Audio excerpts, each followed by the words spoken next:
positive on the budget. Tirthankar, let me come to you. You track the economy side as closely as the equity side of it as well. Never has there been such a big focus on the fiscal deficit number as now. Do you think that the euphoria, as Vikas is also saying, is already priced into this market? I think a substantial part of the euphoria is actually in the price in the markets. The market sees the budget as the next macro trigger. What the finance minister, as Vikas just pointed out, has got to a 5.3% number. And I think that arithmetically will definitely come through.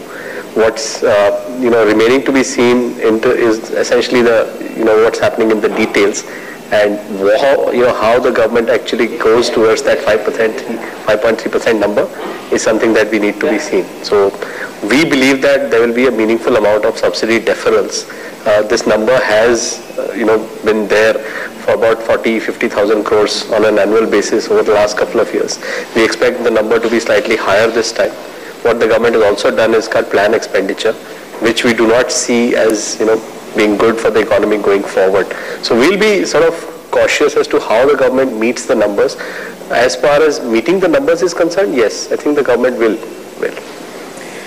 Ajay, you're in the heart of the action when it comes to the capital. Is it as exciting there as on Dalal Street right now? Because you have the advantage of feeling both at the same time.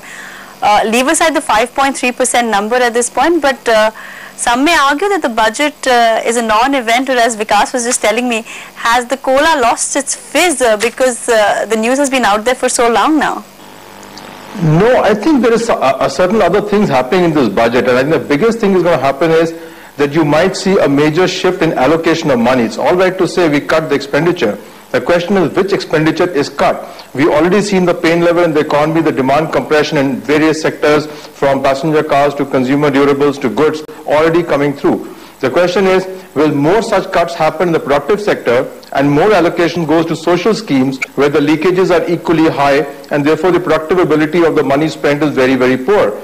So I think it's all right to celebrate and saying we can stick to the 5.3 or 5.4 deficit. But what people in Delhi, and we are analysis saying is that what kind of expenditure cut is going to happen and how severely is going to impact our local domestic players and the local domestic demand. Because that is where the crux lies. And that is where the dichotomy is coming, where Indians are not feeling comfortable with the stock prices, while thanks to the liberalization on the free flow of money from abroad, the huge buying is taking place. So there is I think a substantial implication, because this is the last so-called budget, and if we see a major allocation going to social sectors, I think we are asking for serious trouble. Okay, we take a quick break here on this side, but lots more news and updates on the other side of this break. Stay tuned.